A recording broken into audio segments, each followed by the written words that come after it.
morning.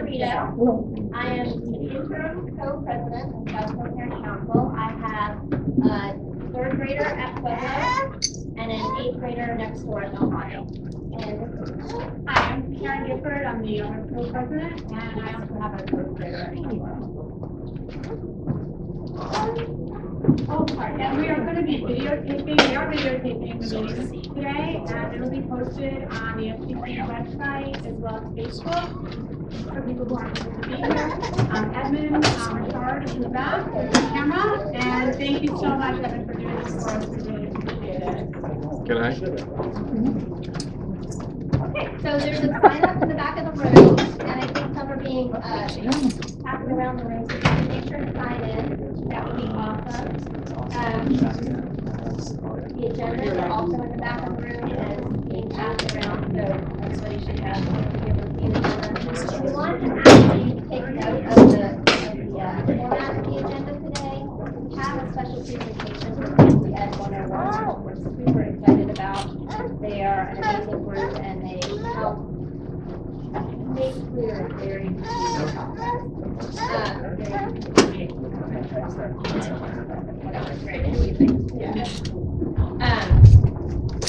so we are holding all questions and Q&A to the end of the meeting so that we have time to accommodate them as well. So, but we'll get to all questions. However, if you end up having to leave and you're not able to get your question answered, we have input forms at the back of the room. And on those input forms, if you'd like to fill in, you can fill in if you have some special talent or some special interest that you think would really benefit Scottsdale Parent Council. Fill it out. Let us know. More the merrier. We're happy to hear from everyone. Also, if we don't get to a question today that you have, write it on there and give us the form, and we will get back to you. We're all volunteers, so it won't be 15 minutes, but we will get back to you, I promise.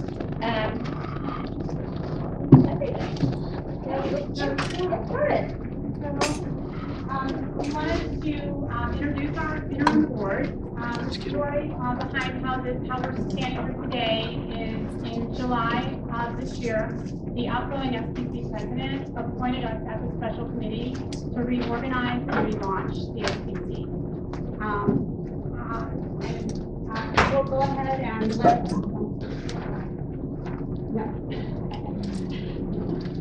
So we'll go ahead and let the board introduce themselves. Susan, would you?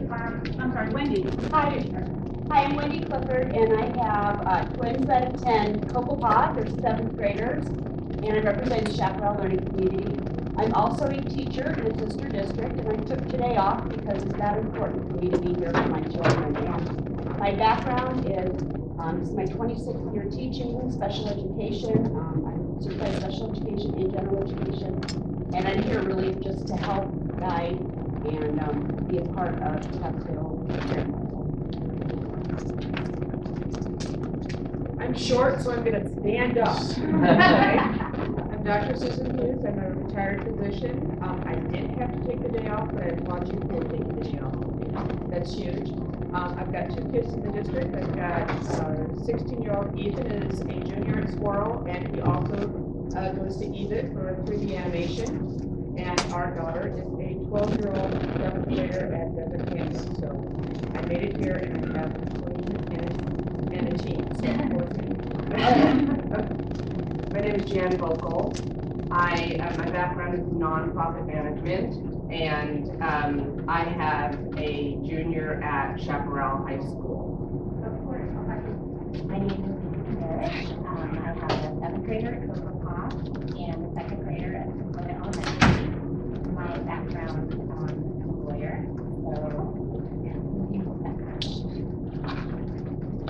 My name is Mara Collins. I have 3 children at Scottsdale Elementary, a 2-year-old, a 7-year-old, and a 9-year-old. I'm an attorney here in Arizona, and I have a background in finance and business management. My name is Michael Lucero. I have 2 children at Pueblo. There's a 4th grader, kindergartner, and I work mostly at night, so I don't want to keep them during the day. My children's education is my most important right now. Excuse me, the people back here have a hard time hearing you. Do you guys have a microphone or something? We do.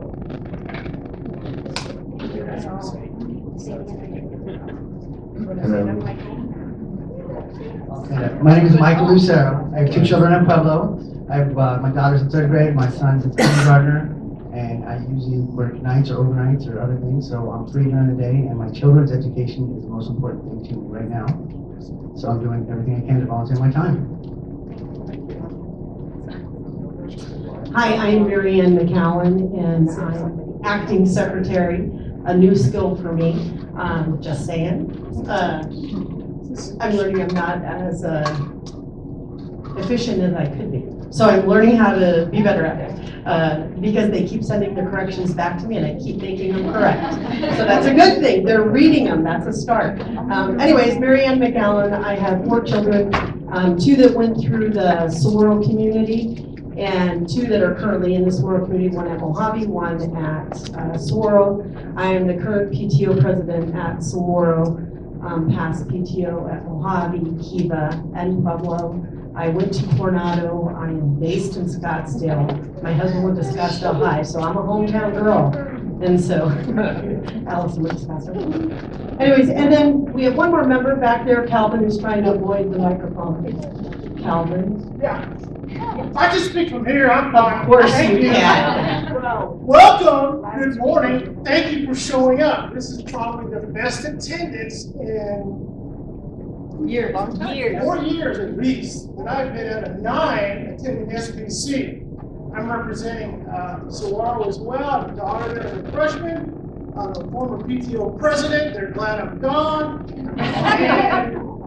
And I represent the Emergency Preparedness Committee. If anyone is interested or would like to help in that, I welcome you. Welcome. Thank you, Calvin. Thank you, Calvin.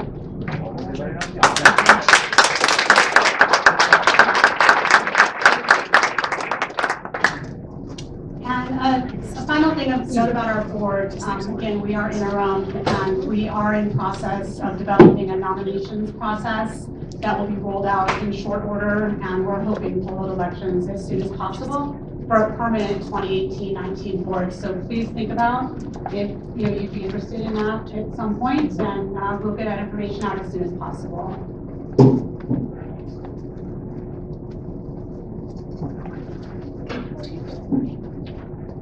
So, you've met all of us that have been working really hard at putting all this together. Really hard for this relaunch. This is our big day. Here you have the purpose statement. I won't read it to you all, since you can read. But the purpose statement of SBC, we reworked it, like we reworked everything a little bit, but it is essentially the same that has always been. We're here for the kids.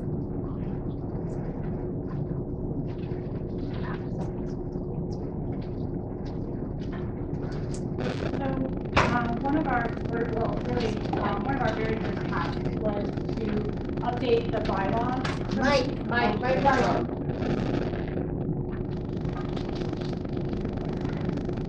So one of our first tasks, really critical task, was to rewrite and revise the bylaws.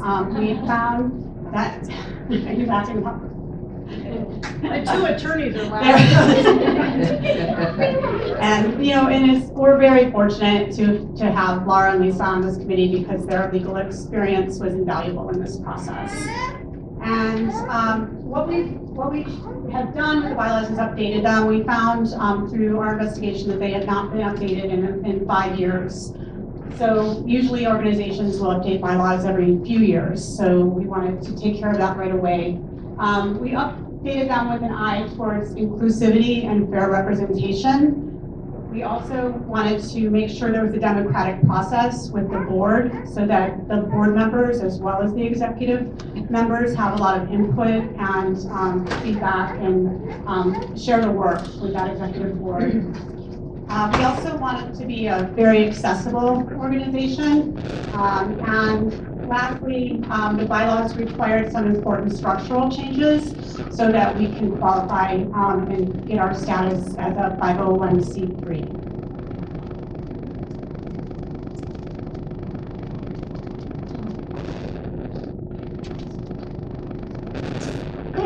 So I'm going to talk about membership. And I'll explain to you how membership is structured. It's similar to how it's been in the past, but it's been modified slightly to be a little more streamlined. There are two categories of membership. Up here we have the first category, which is voting members. Each school will be asked to appoint 2 representative members. We'll be sending out those membership packets really soon. We're working on it. And the membership packets will go to the PTOs, PTAs, APTs, and to the principals of the schools. And it is our hope that the principals and PTOs can work together to identify 2 representatives from their school to serve on SPC as their school representatives. And as that, they will be the voting members of SPC. Included in our membership application, a membership application and agreement will be the conflict of interest policy and the code of conduct, which will both have to come back with the membership application, all of which we've reworked, modernized, and crafted to clearly explain our expectations. They're all on our website also. We don't have copies of them here because we don't have any money. It's like free, so you can go there. I spent my own money yesterday to copy the agendas. Lastly, in the past, SPC has requested membership dues from the schools, usually paid for by their PTOs. This year, we've decided to waive membership dues because we're a bit of a work in progress this year. So we want to prove our value so that we prove that we're worth your dues. However, we would gladly accept donations. We have a lot of operating expenses that we need to cover. A few are QuickBooks. I think Laura paid for that. Constant Contact, GoDaddy, we need to get insurance. We have to pay to file for a 501c3. So if anybody wants to donate, we are going to have a PayPal link on that membership form and on our website as well. So feel free to donate. That would be greatly appreciated.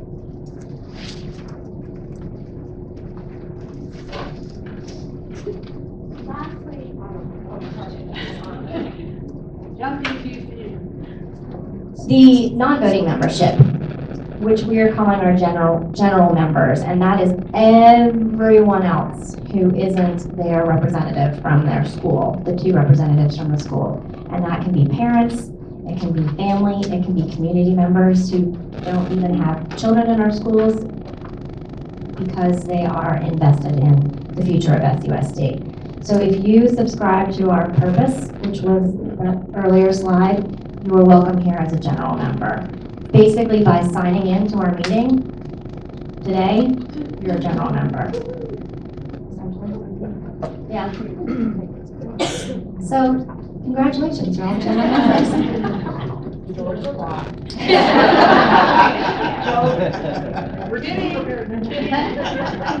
General members can serve on the next slide, which Karen's going to talk about, which is our standing committees, and we envisioned those as a way to bring in the entire community in a way to truly affect change. The voting members have to be the chairs of the committees, but anyone can be on those committees, and Karen's going to discuss what those committees are right now.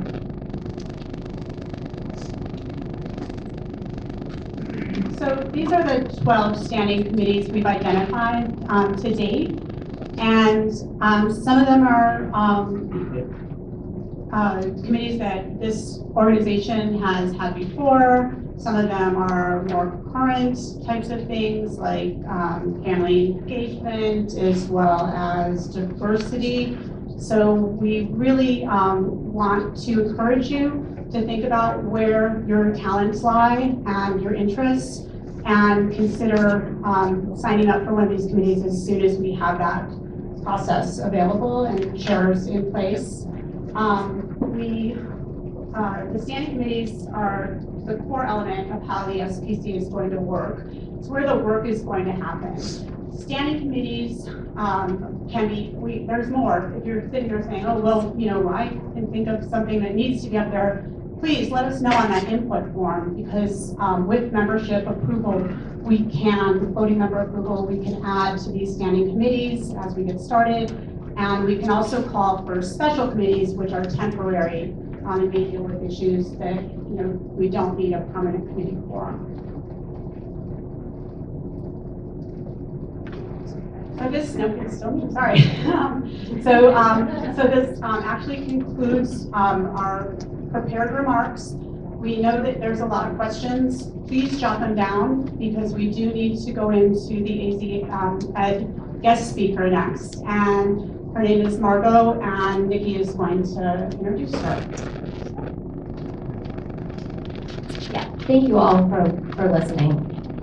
We've been anticipating this meeting, and I'm so happy to see so many people turned up. It's wonderful. We have an amazing school district, and it's great to see so many faces for people that are interested in being a part of making wonderful things happen in our school district. So we're super thankful for you all to be here. So this is Margot, and I did not get a chance to meet. Okay, so we'll have, after their presentation, Dr. Creekhart's going to speak for a brief moment, and then we'll have Q&A. Hi, so I just wanted to say thank you so much to your group for inviting us to be here today. Obviously, there are lots of very involved and invested parents, community members, and educators, and so we're really excited to be able to present to you today.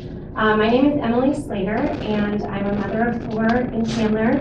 3 of my 4 children attend our CUSD public school, and then I have one who's working his way into public school. I was formerly a teacher, and now I stay home with my children, but still very much invested in getting the information out to the community. So I can pass this on.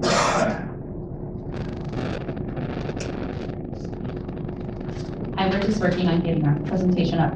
My name is Becky Patzer. I'm presenting here today because I believe that all children should have access to quality public education. I've lived in Arizona for most of my life, but I never really knew how our schools were funded. And as I've learned more about it, I figured there were other people in the same boat, and I wanted to help spread the message. The presentation that we're going to show you guys today was designed by a group of concerned parents and teachers who want to help educate all citizens about the current landscape of education funding in Arizona. We're not experts, but the information has been gathered from independent sources, which is available at the bottom of each slide that you'll see.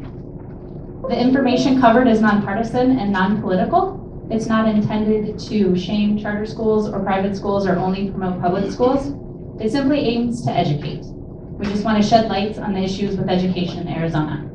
We also ask that you hold all questions until the end of the presentation. Just make a little note if you have one. Lots of times we'll touch on a topic briefly and then cover it in more detail later. So if you find at the end that we haven't hit on what you have wanted or would like more information about, then please feel free to ask us then. Quickly, I will just introduce myself. My name is Margot Ingram, and actually, up until about 4 years ago, I did have a daughter at Pueblo. We have since moved to South Tempe. As these ladies mentioned, I mean, education is just an issue that is really near and dear to my heart. I was an educator out of college in Indianapolis, Chicago, and then in Gilbert when we first moved here. But really, I bring a little bit of a different perspective. I have one child who is in Kyrene School District at a traditional elementary school in 3rd grade, and then I have an 8th grader who is actually at a charter school in Tempe as well. Again, this information is really, we just feel it's really, really important to make sure that people have a handle on these specifics so that as we move towards November, we have a really good understanding of what is actually going on. So thank you so much for having us. So this slide shows us that funding for public education is a guaranteed right in the state of Arizona. How neat is it that it's a provision of our Constitution that we must have public schools that will be funded with public tax dollars? And also, most people in Arizona agree that fully funding education is the right thing to do. Taxpayers consistently vote on measures to increase education funding, with Arizonans citing it as the #1 most important issue. According to the Arizona Center for Economic Progress, Arizona business leaders have said that the funding of a quality public education system and the availability of a trained workforce are the top 2 challenges to doing business in Arizona.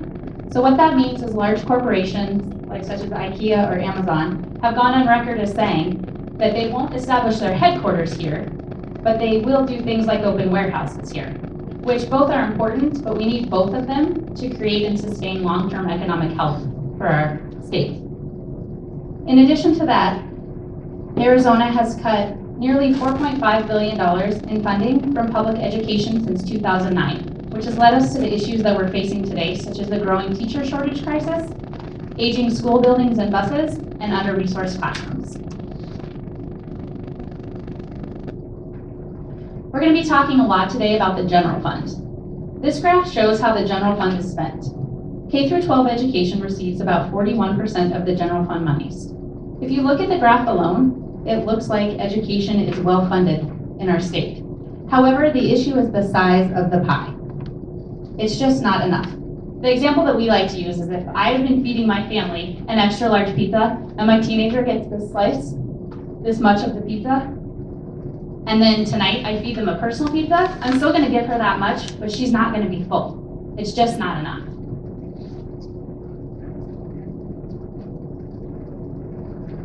We're going to see how Arizona compares with some other states. This first one is states that have similar budgets. So if you look at a standalone number, Arizona looks like it's well funded. But when you compare it with other states with much smaller populations, it becomes obvious how little revenue Arizona generates. Wyoming has less than 1/10 of our population, yet over 90% of our budget. And there are states like Alaska and Wyoming, they get money into their general fund other ways through oil or some other natural resources. So it's important to note that the way each state gets money into their budget is different, but most states have the same things in their budget. This one looks at states that are similar to Arizona in population. So I like to talk about about Tennessee. Tennessee is similar to us. They have a similar population. They're also a red state, but their budget is 34% higher than ours. States with similar populations generate more revenue, mostly through higher property taxes.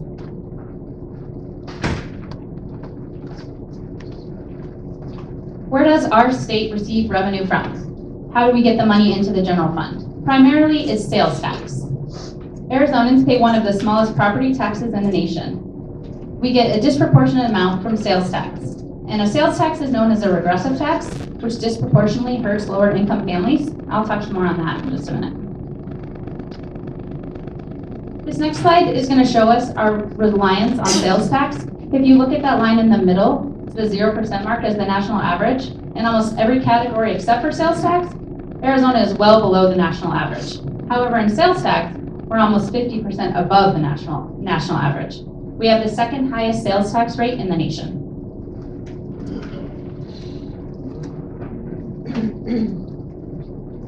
So I mentioned that a sales tax is a regressive tax. A regressive tax is a tax imposed in such a manner that the tax rate decreases as the amount subject to taxation increases. Regressive taxes affect low-income families disproportionately. For example, say that Emily here makes $100 and I make $1,000, and we both go out and we buy the same widget, and the sales tax on that widget is $10. That $10 of sales tax affects her income much more significantly than it does impact mine.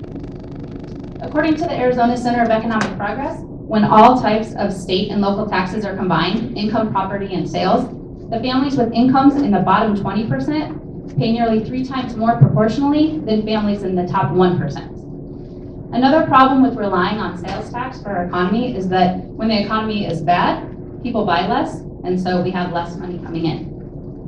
It makes it very hard for the state to budget for future years with such a heavy reliance on sales tax.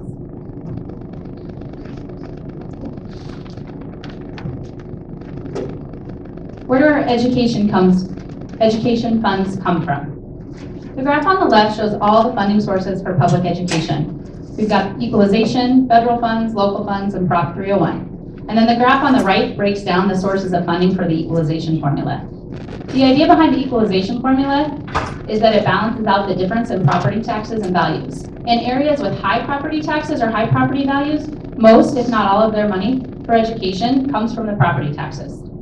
And the state gives less money to those districts. But in the areas where we have lower property values, the state gives more money to those districts from the general fund.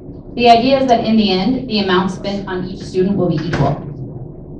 So imagine like each school district has a water pitcher, and when the property taxes start filling up that pitcher. In some of the areas with high property values, it's enough to fill their pitcher. But in other areas, it's not, and the equalization funding fills it up from the general fund. So all the school districts walk away with essentially a full pitcher of water.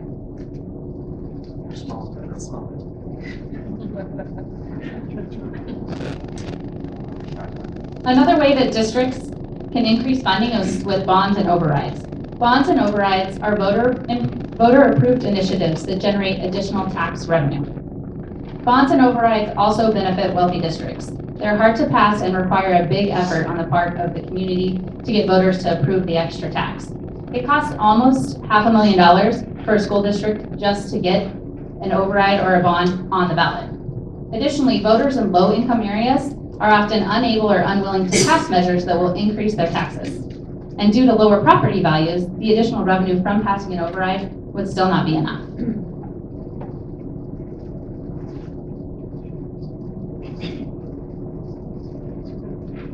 I imagine most of you have heard this before, but here's the data to go with it. This just shows that Arizona ranks 49th in overall per student spending at just $7,501 per student.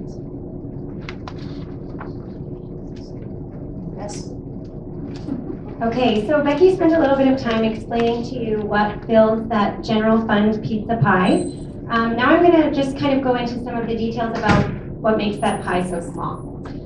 So corporate tax exemptions is a blanket term in Arizona that's used to include TPT exemptions, tax credits, tax cuts, and tax incentives. All of these programs are set up at the state level, and it allows taxpayers, both corporate and individual, to divert some of their tax dollars to specific organizations, private benefactors, and charitable groups. Tax credits alone cost the state of Arizona $440 million a year. It's a dollar-for-dollar reduction in your tax burden. So if I, as an individual, owe the state of Arizona $400 at the end of the school year, or at the end of the tax year, I can make a $400 donation to my local elementary school, and now I owe the state nothing. In theory, this program gives Arizona voters the opportunity to allocate where their tax dollars go.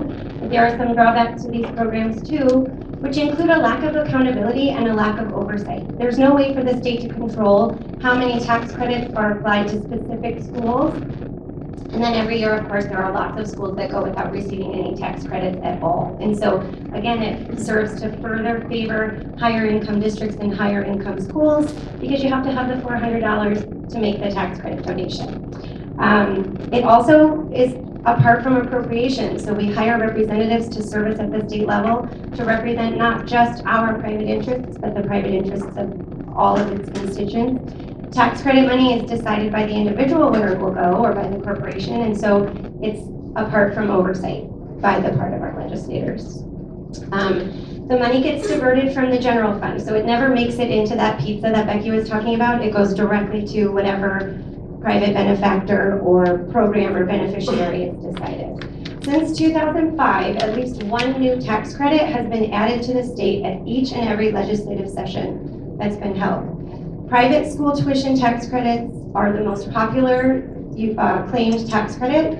In addition to that, there are tax credits, as we know, for public schools, agriculture, research at universities, renewable energy programs, charitable organizations. There are tax credits for just about anything you can think of. 75% of the corporations in Arizona paid a minimum tax liability of $50 in 2016. If you look at your W-2 tax returns, I'm sure that it would be difficult to find more than 3 of us in this room that paid less than $50 in our state taxes last year. So we're going to explore a little bit why some of these corporations are able to divert a lot of their tax burden. Fewer than 10% of the corporations in Arizona paid more than $5,000 in their income taxes to the state. Arizona already has the 6th lowest corporate tax rate in the nation. But then on top of that, many corporations are offered some of these extra tax incentives and tax exemptions to make that an even more profitable experience for them. Corporations regularly reduce their tax bills through the use of these tax credits. But then in 2004, corporations reduced their tax liability by $133 million, and then they were able to carry over another $1 billion in tax credits to be used at another time at their own discretion when it works for their bottom line. It makes it very difficult at the state level to plan. If you don't know when these tax credits are going to be called upon, there's $1 billion sitting there that legislators are just waiting to have called in that wouldn't enter the general fund. When we talk about corporations on the previous slide, we're talking about larger corporations. Now I want to talk a little bit about smaller businesses, S Corps, C Corps, partnerships. These organizations file their taxes a lot more like individuals, like you and I. And so they are not privy to some of these tax credit options. A lot of the tax credits in Arizona are reserved only for certain organizations that have over a certain number of employees or gross over a certain amount in revenue. And so most small businesses in Arizona can't benefit from tax credits in the same way that larger corporations can. As we know, small businesses are good for our local economy. Local retailers return significantly higher percentages of their revenue to the local economy when compared to national retailers. So it goes without saying that supporting small local businesses supports our economy. When CEOs of large corporations don't have to pay taxes here in Arizona, that money, a very small portion of that money actually ends up here in Arizona. Most of it ends up wherever the headquarters sit of those organizations. What the result is a huge disparity in corporate income taxes. Larger corporations in Arizona pay about a 12% income tax rate. Smaller businesses pay closer to 30 to 32%. So it creates a huge challenge for smaller businesses to be able to compete here in Arizona. This slide just takes a look at one specific private school tuition credit. There are a total of 4 private school tuition credits in Arizona, 2 for individuals and 2 for corporations. This credit was established in 2007, and the way that it was established, it has a cap, an aggregate cap, but that cap increases by 20% every year indefinitely, so long as the tax credit exists on our books. What you can see is that since the recovery of the recession, we see that the donations have reached the cap every single year, and in the 2 years that are not reported, the cap was also reached in 2017. At the time this was created, that data wasn't available, but we have that information now. Combined, the amount claimed for private school tax credits in Arizona is over $1 billion. So we are allocating a significant amount of tax credit money to private schools. As I said, this number grows every year. All 4 tax credits together claimed $14 million in 2019. In 2016, $129 million were claimed as a part of private school tax credits. So you can see it's been just in the last 15 or 16 years that we've seen a huge spike in these funds. So now we're going to talk a little bit about where the money is. In 1980, Arizona had 5 different tax credits on the books. Not all for education, all different sorts of things. Today in Arizona, there are over 331 tax exemptions. As a state, we give away more money than we bring in tax revenue. In 2016, $14 billion were given in tax exemptions, and $9.8 billion came into the general fund in taxes. I like to add those 2 numbers together and think about what it might be like if our general fund was $24 billion instead of $9.8 billion. And I think there might be a big enough pizza for everybody if that were the case. Since 2008, the state has given away $137.7 billion in tax exemptions of various types. All right, so let's take a look at the course of history. If you grew up here in Arizona, you may remember a different situation when you were a student here. In 1960, when we were just a 50-year-old state, we ranked 19th in the country for education funding. In the mid-80s and 90s, we were somewhere in the middle of the pack, right around 34th. And today, as Becky said, we rank at 49th. We're going to get into a little bit of detail about what were some of the specific actions that created the scenario that we're in right now. What I'm going to do is kind of just breeze through each item on this bullet list, and then subsequent slides will go into everything in a little bit more detail. So if I glaze over something too quickly, don't worry, we're coming back to it. In 1995, Arizona passed some of the most expansive charter school laws in the country, creating a state that was ripe for lots of opportunities, school choice options, things like that.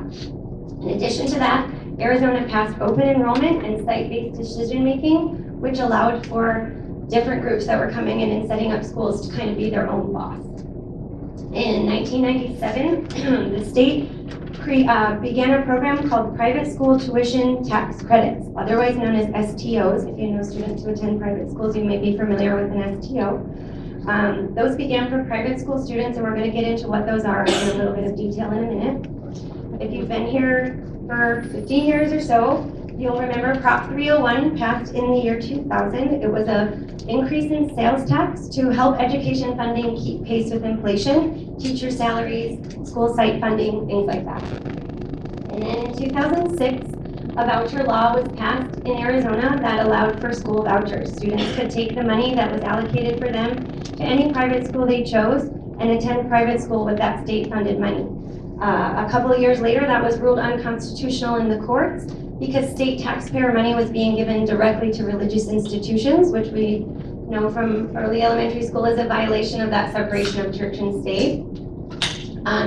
In 2011, school empowerment scholarships were created, which essentially takes that same block of money that's allocated for your students. Instead of giving it directly to the private school, it's given to the parents or the caregivers of the children on a debit that to the private school of their choice to cover their school expenses. And then in 2016, Prop 123 passed. We'll get into a little bit about this in more detail, but essentially during the recession, the state cut back on a lot of education money spending and wasn't giving schools the 301 money during the period of time during the recession. And so the school board associations sued the state of Arizona to get that 301 money. Prop 123 was essentially a settlement from that lawsuit. And then in 2017, the legislator passed an ESA voucher expansion, which would take the ESAs from 2011 and open it up and expand it so that all students would be capable of getting an ESA to take to their private school.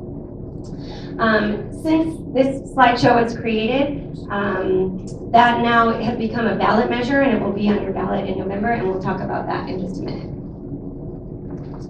So first we're going to talk about cuts in funding. So according to the U.S. Census, Arizona and many other states in the country cut significant amounts of education funding during the recession. I think if you lived here, you remember there were lots of hard times and people needed to make lots of cuts here and there. Since that time, most states in Arizona, or other than Arizona, have restored that funding to the pre-recession level. Arizona is one of the few states in the country that has not returned education funding to where it was prior to the recession. Some of the largest cuts in funding that we're seeing to education in Arizona include full-day kindergarten. District by district, there are some districts that still have full-day kindergarten, but at the state level, it's not provided, and so districts need to come up with the money themselves to be able to fund full-day kindergarten or pass that expense on to families. Other fundings include capital funding, money for building repair, and large purchases at the school district level. Building renewal formulas, which is built into the school funding program. Since 2007, I believe, the state has only been paying schools 20% of what they're supposed to be getting from the building renewal formula. And we're going to, Margot, I think, will get into that in just a minute. Okay, so now we're going to talk a little bit about Prop 301. As we said, it was measured on your ballot in the year 2000 to vote to agree to a 0.6% increase in your sales tax. The money from this measure was meant to supplement teacher salaries to keep pace with inflation. but also there was a school site fund, which could be used at the discretion of the school site. I know some schools use it to be able to afford a full-time dean, for example, if they're only approved for a part-time dean, different things like that. So there's a school site fund, and then also performance pay. Some districts will give teachers 3-on-1 money, for example, if they attend continuing ed programs or student performance type thing. I think it depends district by district. During the recession, as I said, the state reallocated some of this 301 money to other state programs. For several years, the schools were not getting their 301 money, and then in 2010, the Arizona Education Association and the Arizona School Boards Association sued the state of Arizona to comply with 301 and repay the back money that they were owed. And that takes us to our next slide. Okay, so the courts ruled in favor of the schools and ordered the state to repay that money, but unfortunately there was a lot of litigation and no real infrastructure to force the state to repay that money. And so a settlement was created that we know as Prop 123. Prop 123 was basically designed to give the schools the money that they needed right now because the school districts across the state were starved for funding that they hadn't been getting for several years. When Arizona became a state, the federal government gave the state a state land trust, and the proceeds from that principal were to be used for school funding in the state of Arizona. Proposition 123 basically took money out of the principal of that account and used that to pay back what was owed to the schools. Keep in mind that this account, the state land trust account, is the school's bank account. So it would be as if I owed you $50, and in order to pay you back that $50, I withdrew it from your savings account and handed you the $50. I wouldn't really like it either.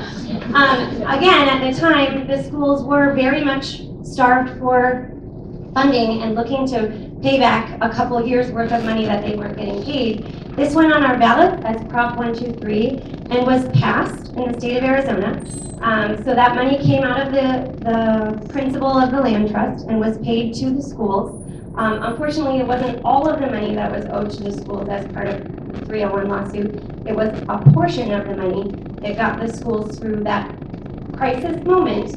And now it's actually back in court because this money was given to the state as by the federal government with specific purposes described. The purpose that we used it for was not included in the original description. So it's back in court arguing the merits of the settlement. The other thing to consider is that, so you can see that the bar graph on the left represents all of the cuts to education funding since 2009. The yellow part on the bottom is just inflation since that time.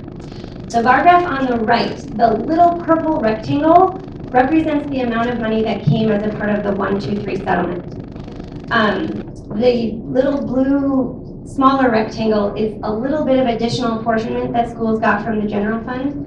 The red part is unfunded education funding. So it's a little misleading in that it's not really part of the bar graph. The red part is the unfunded part.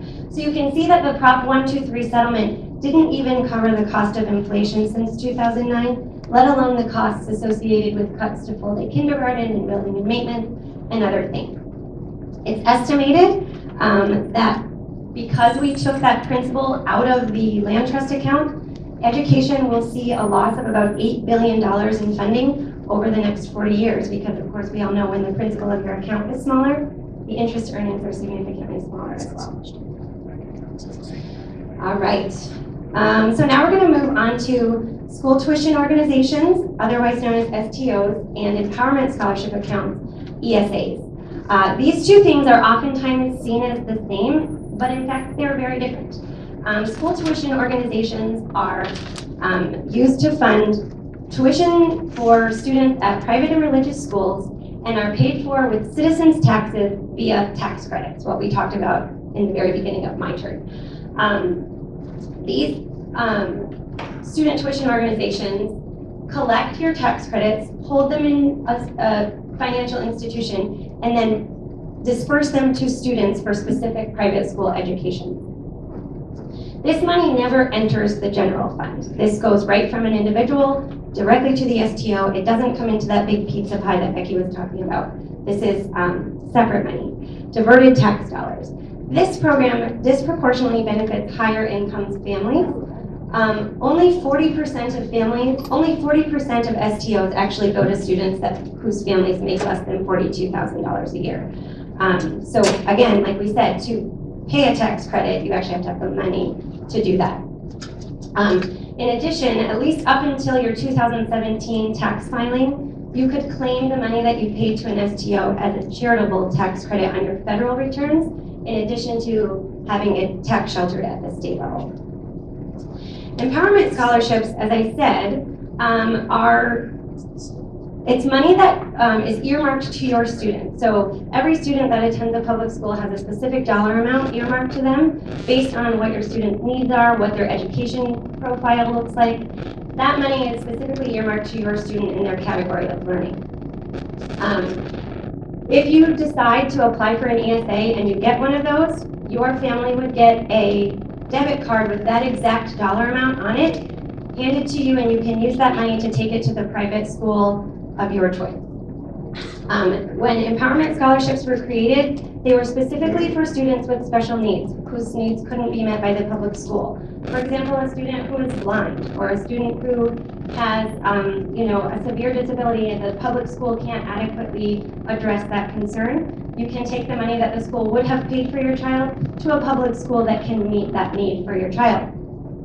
A few years later, it was expanded to include students who attended failing schools, D or F schools, could also apply for an ESA scholarship.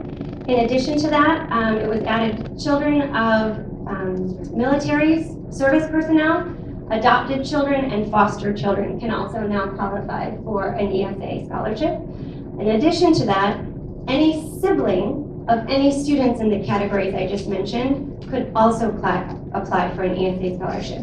The other thing to note about an ESA scholarship is multiple family members can get an ESA scholarship, all for different reasons, and they don't all have to be used at the same school. So for example, if I have a child with special needs and I can get an ESA scholarship for them to attend a school that would support their special need, I can get an ESA scholarship for my 4 other students to attend the religious private school down the street from my house. So they don't all have to be used at the same institution as well. The part to note about ESAs that's different from STOs is it's funded from the general fund. So this is money that the state would have given to your public school, coming right out of that pizza pie on a debit card to a parent to take to the private school of your choice. So that's where those 2 programs are the most significantly different. We talked a little bit about the expansion of empowerment scholarships. As I said, the legislature passed to expand from what we currently have now in Arizona, which is around 4,000, to it's a targeted expansion over several years up to 30,000. So it would be a significant increase in the next few years. This expansion would allow any student in Arizona to apply for an ESA scholarship, not based on any specific financial need, physical or emotional need, or a need that couldn't be fulfilled by their school. Any student in Arizona would be capable of applying for such a thing. As I said, the legislature passed that, and then a group of citizens signed some petitions, and now it will be on your ballot in November as Proposition 305. The way that Proposition 305 is written, if you voted yes on 305, that would involve agreeing to the expansion of vouchers, so that vouchers could be available to all students in Arizona, up to 30,000. If you voted no on 305, then that would keep the ESA program as it is right now. Students with special needs, students from failing school districts, all the different categories of students that I talked about would still be able to keep their ESAs as they have them today.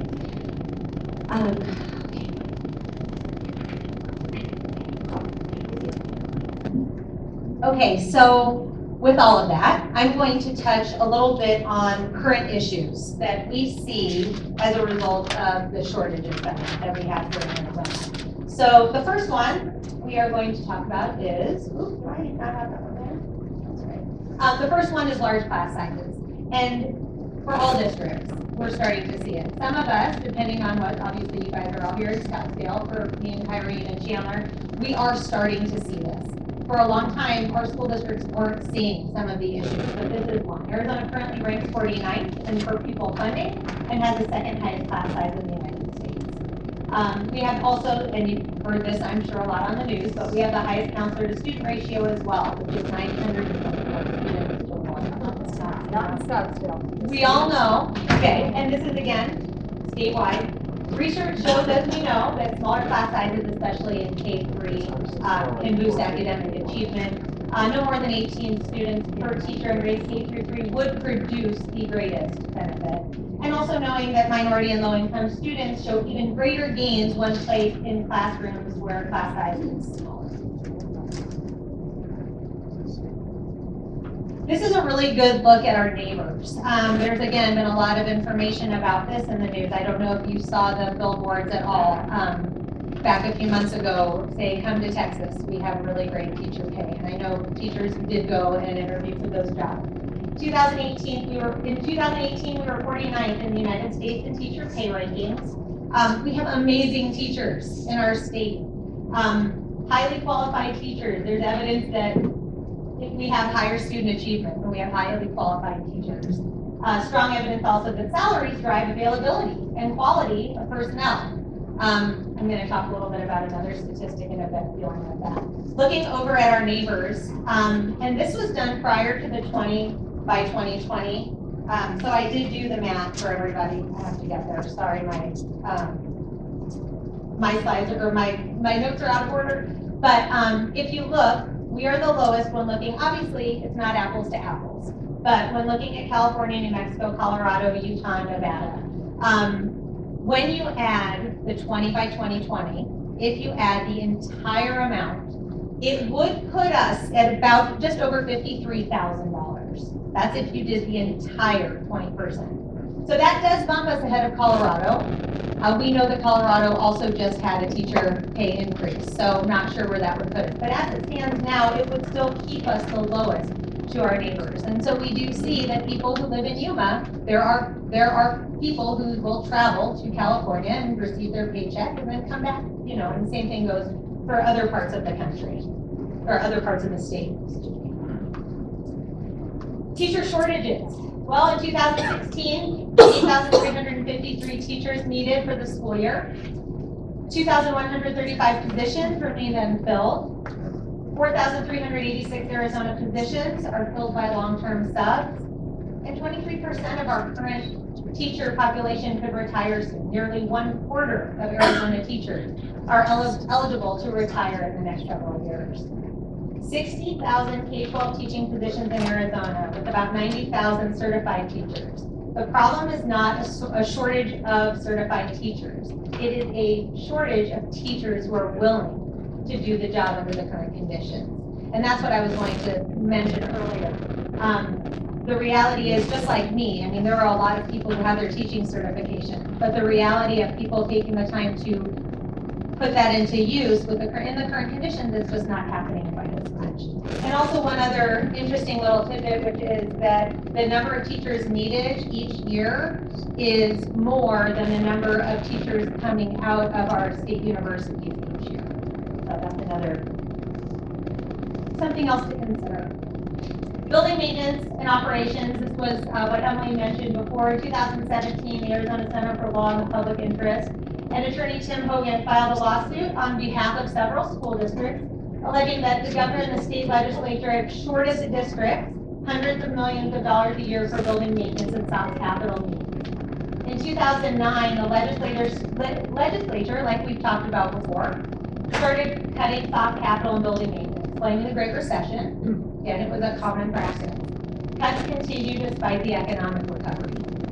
School districts are left to pass bonds and pay for infrastructure. Arizona citizens paying for things that the state should be paying for, and it does create a disparity, as Emily mentioned earlier, between districts with high income and low income districts. Since 2009, ongoing cuts in this area have topped $2 billion. And for capital expenses, school districts are required to be funded at $450 per elementary school student and $490 per high school student. Those required funding amounts have remained unchanged since the 1980s. School districts are currently receiving between $40 and $80 per student, depending on the district. Charter and public schools. This is a big one, and this is pretty simplified. I like to say before I start talking about this that there are all kinds of charter schools. There are charter schools that are very transparent. There are charter schools that are not. And a lot of this has to do with the oversight and what's required of them. Both, obviously, traditional district schools and charter schools are considered public. Charter schools are contractors that receive taxpayer dollars to operate privately controlled schools. Charter school materials and equipment are usually privately owned. Charter schools have self-appointed boards, and they are not accountable to the community, whereas districts have our board members who are elected. School districts have to publicly share all information. Charter schools have very narrow requirements for what information that they report. Charter schools do not have to provide transportation and a school lunch plan. There are some that do. Charter schools lack transparency at times in spending and can profit millions of dollars. Again, not all charter schools do this, but they can because of lack of oversight. And that's changing. The charter board, they are starting definitely to recognize this, and hopefully we're on the right track there. Charter schools statistically serve fewer students with disabilities and fewer ELLs. And new district schools are only built when there is a need. Charter schools are built anywhere at any time. And I know Scottsdale has seen that happen in their boundaries. Revenue for public and charter schools. So the first funding source for district schools is obviously the property taxes, and we've delved into that. And if a school district does not receive enough money from the local property taxes, then the general fund money is kicked in to make sure that all districts are given the same amount. Additional revenues may be received through bonds and overrides, desegregation funding, individual tax credits, and they can receive, as we all know, tax credits of up to $400 from joint tax return credit, but they can only be used on certain expenses. Charter schools do not have the geographic boundaries, so their funding does not come from property taxes, it comes from the general fund. Charter schools get the majority of their funding from, charter schools are not for profit, but charter owners can contract for-profit charter operators to run the schools. And some charters, they will have a portion of their school that would be a for-profit, a portion that would be not for-profit, just depending. I know the one that my daughter goes to, the preschool and the kindergarten operates under the for-profit arm because they do require tuition. 1 through 8 does not. And charter schools can also, they can get the $400 from the joint tax returns, and same as, the traditional public schools. Homeschooling and private schools.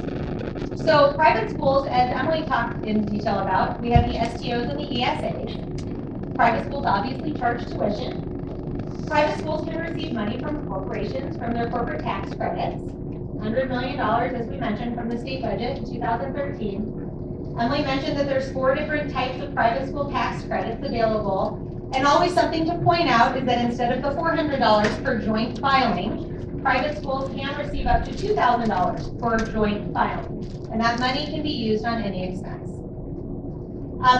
You cannot direct tax credit to your own child, but you can ask friends or family. And so when we're talking about the STOs, that is an important thing to know. You cannot earmark tax money for your own child. And it is illegal to set up a little agreement with a friend and say, well, I'm going to give this and you give that and then we'll swap it. That is illegal. I don't know. It probably happens, but definitely is not supposed to happen. Homeschooling is under the jurisdiction of each county, and homeschool families can receive ESA money. They are eligible for ESA money. A child who resides within the attendance area of a district school who is homeschooled is allowed to do extracurricular activities, sports, participate in elective classes. So it's important to remember that if they're receiving ESA money or they're not counted in the schools are not receiving funding for those children, and those children are being provided programs at the taxpayer's expense. Some guarantees that all of us in this room probably are aware, but teacher certification in a public school, fingerprint clearance, protection under the law, federal constitution, laws and regulations serve all students. Public schools have to identify and evaluate all students with special needs. Freedom of information, reporting outcomes, and schools in all areas. Originally, when the charter school movement started, there were much fewer charter schools in the rural areas, and it's still that way, but they are popping up a little bit more, and private schools as well. So this is about it for us. The big question is what you can do. As we talked about, the reason we are here is to just give this information. We are not experts, we are not lawyers, we're not politicians. We feel that the information is crucial in order for us all to make informed, educated decisions. So attending I would assume that people in this room are attending PTO meetings, supporting the local schools, going to school board meetings, attend legislative district meetings, contact your local senators and representatives and the governor.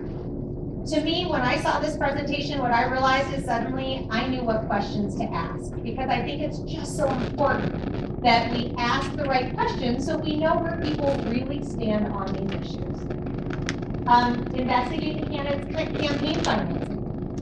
There are plenty of organizations that are contributing that either are behind expansion of the ESA programs, expansion of these voucher type programs, or aren't. If they are financing some of our candidates, it's probably an important thing for us to know. Again, it's all about just educating ourselves so we can make the decisions that best represent what we believe, instead of depending on the amazing source of material that is out there, some of which we clearly don't know what is true and what is not. And then hopefully electing officials with clear support and commitment for funding our public schools. And that's it for us. Thank you.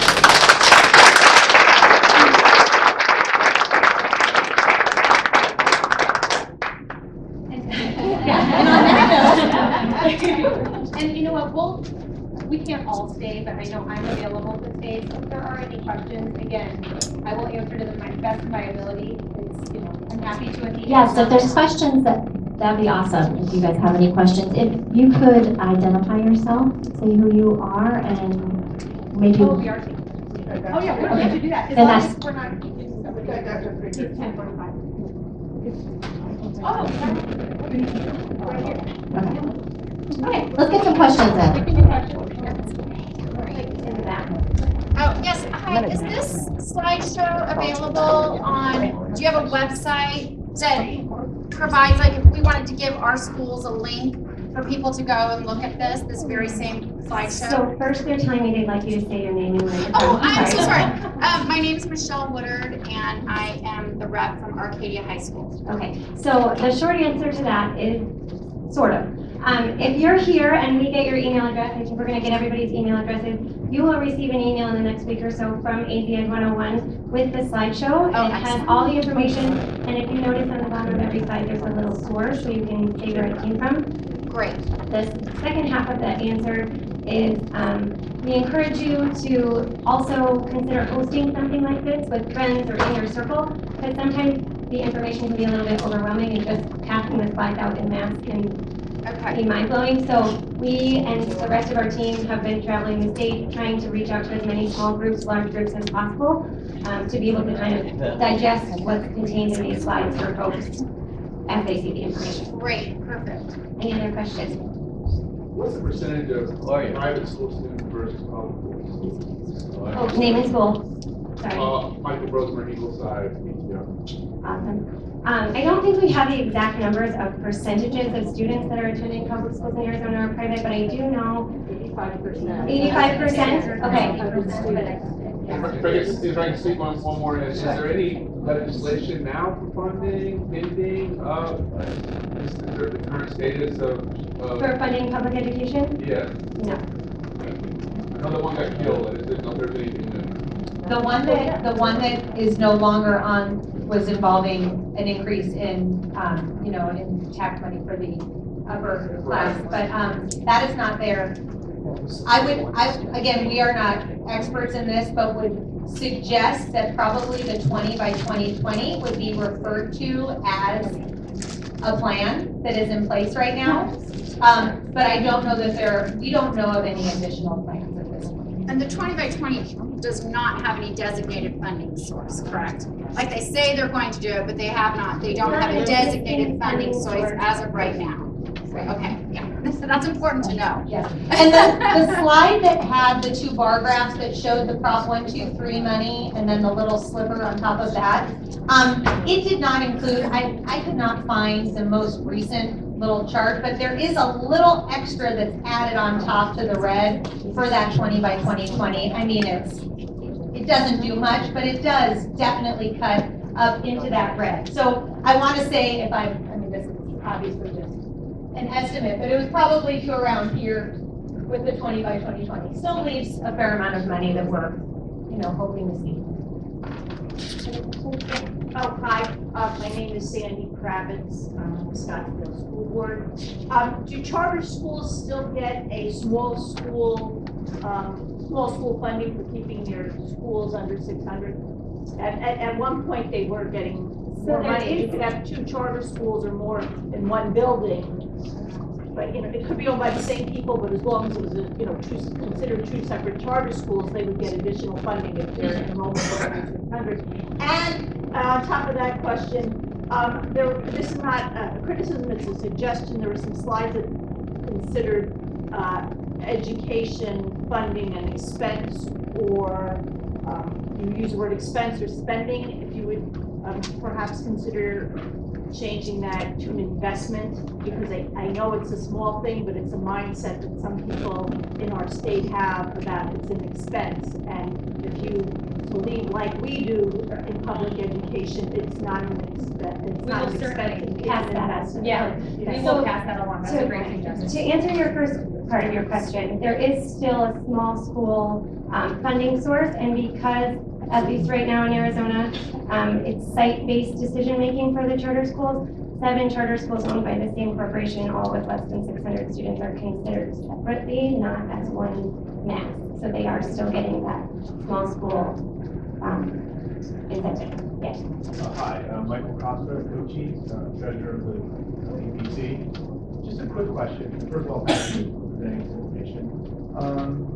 What is the addressable market? How many students there?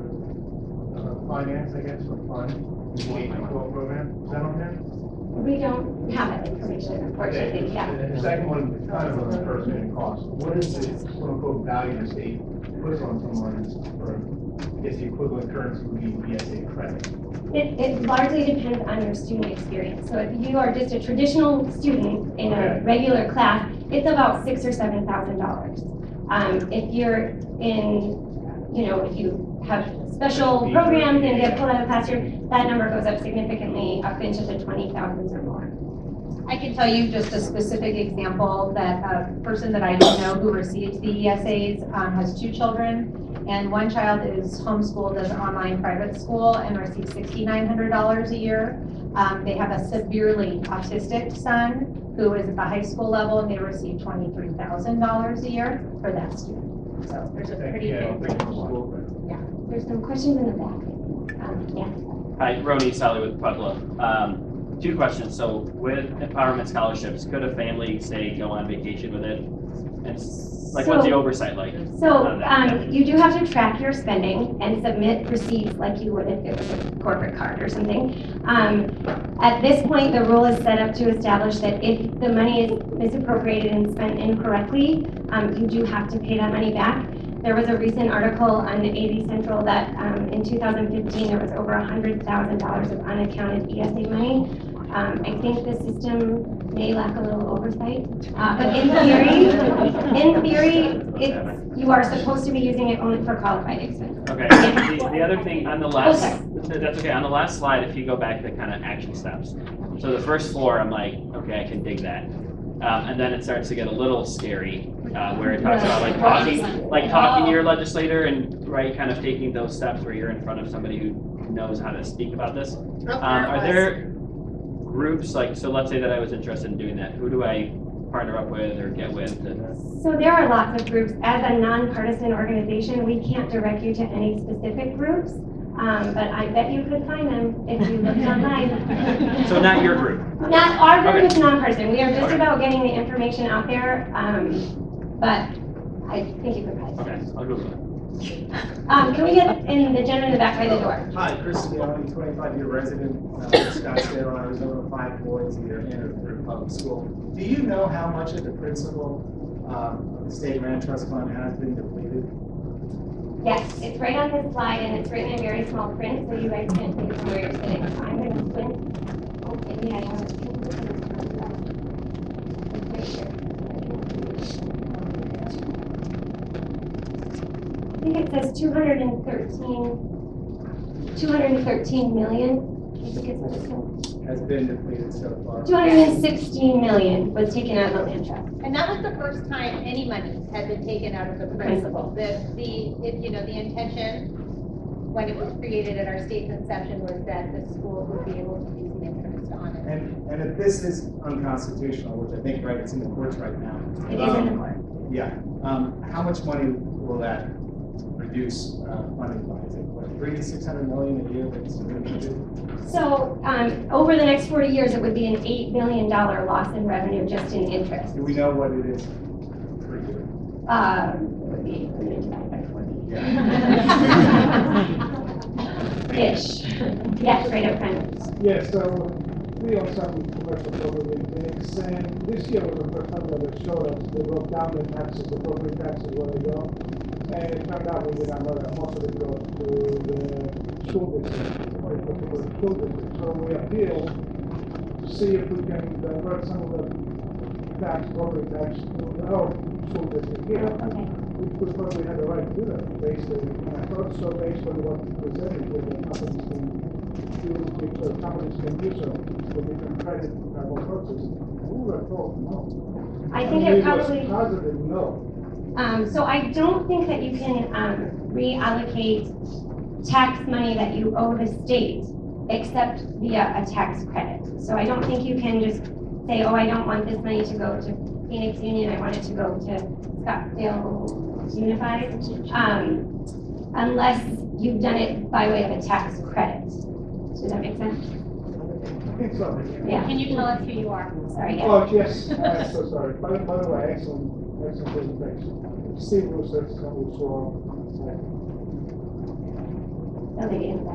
Hi, can you explain, I understand that now because of 1, 2, 3, the principal is getting distributed into the general fund. So prior to that, how did the state land trust work in terms of, I understand the state dedicated that its founding to go to public schools. So how was that distributed prior to 1, 2, 3? Like every year was a certain portion of it taken out of that savings and given into Yeah, so the general fund? interest earnings, nothing from the principal, but the interest earnings every year were then just distributed in the same way that education funding would be distributed to all the districts. across Okay, the so state. the interest Just was, the interest, got it. yes. Thank you, that's very clarifying, thank you. Hi, Mia Greger, Copper Ridge.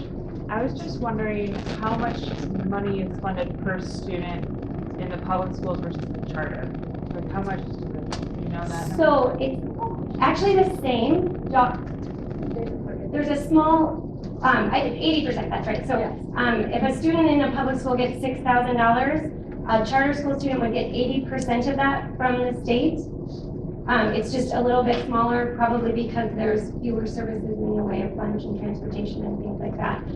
So it's a smaller percentage, 80% of what is allocated for that student in the public school.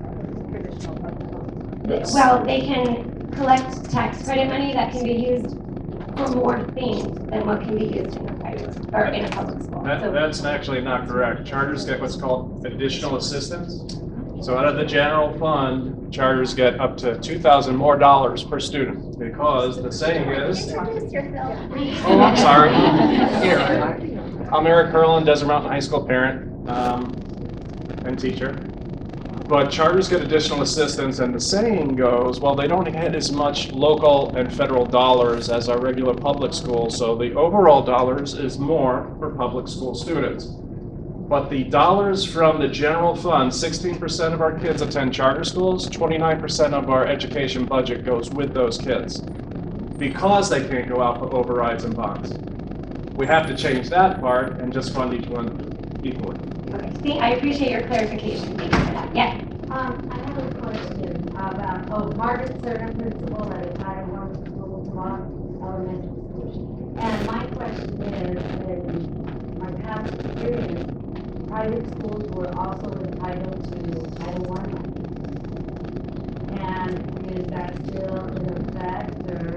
I honestly don't know that answer. If there's anybody that knows that would like to provide that information, take it from the gallery, but I don't know. Well, I know that they used to, and I don't know when this happened, because whenever we would do our Title I budget, we had to put a pretty big chunk aside for private schools. So I'd like to know that answer. That I would say is a really good question to pose to the Department of Education. Because I just don't really know that. Thank you. Yeah, and that unfortunately has to be our last question, we're told. Thank you again for hosting us.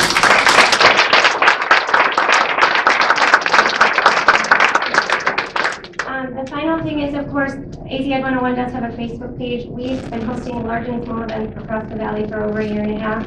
Lots of in-home type events. If this is something you feel like your social circle needs to hear, contact us on Facebook and set up a talk in your home, and a group of us will come and do a similar presentation. Thank you so much.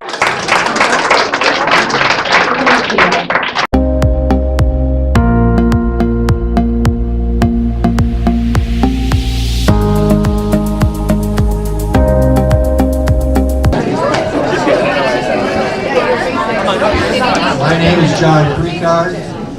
I am the acting superintendent in the Scottsdale Unified School District right now, so pleased to be here. Great to see this turnout.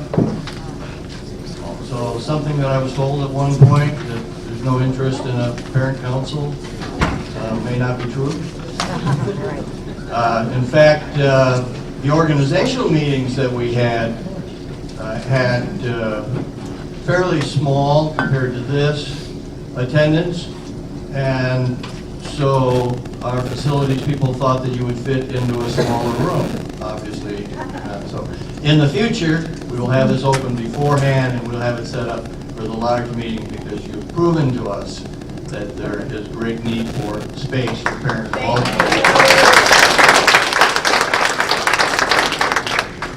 My history with parent councils go back to when I was a principal here in this district, and Scottsdale Parent Council was a very important part of the three things that make for great school districts. One being, of course, how we treat our students. I've always said that districts that treat all students with respect on a daily basis and in all of their actions, treat teachers and other staff members as professional colleagues, because we are all professionals, and respect and professionalism are very important. And thirdly, treat parents as partners in the educational process. Those are three things that I believe make for successful school districts, and are a very big part of my belief system, and I hope you will find my decision-making on a daily basis. So before, I was going to just give you an update on a couple of things. I would like to introduce some of the senior leadership that have taken time off from what I hope to be very busy days, as I assign them work, to come and say hi. So I would like, I guess I will start with Dr. E.B. Hagegat is Assistant Superintendent for Elementary Schools. Dr. Melissa Sakos is Assistant Superintendent for Secondary Schools. Mrs. Michelle Marshall is our General Counsel. And our newest member of the senior leadership team is our Executive Director of Communication and Marketing, Amy Bolton.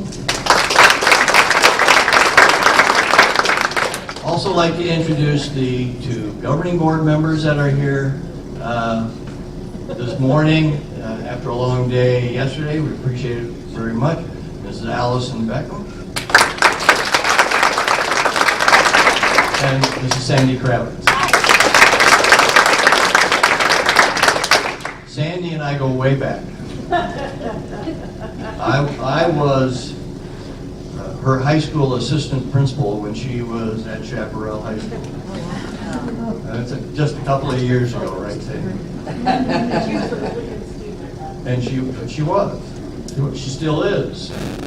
Yes.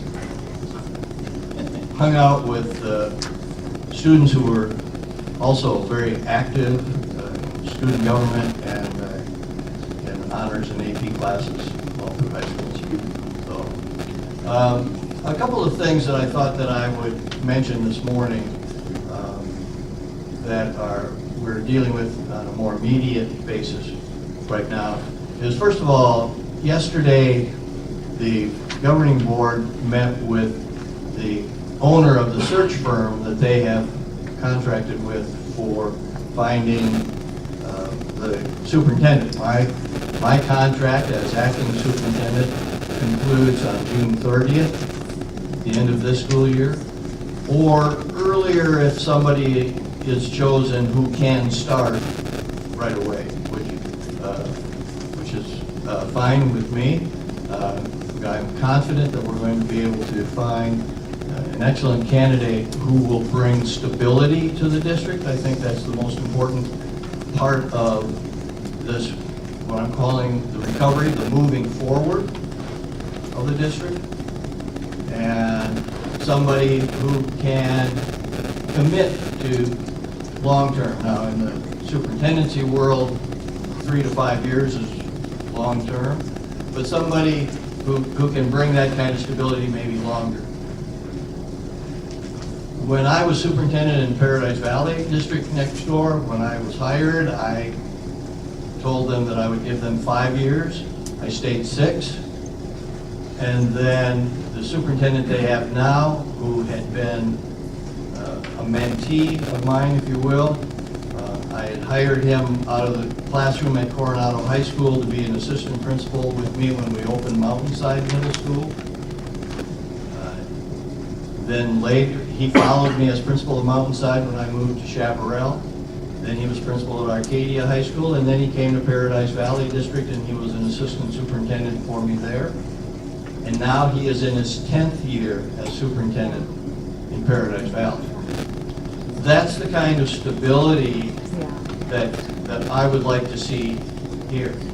And I know that the board agrees that through this search, we want to find quality of candidates who will commit and who see this as a lifelong job, not a stepping stone to something else. The board worked yesterday on both the timeline, which is very important for a couple of reasons for this group.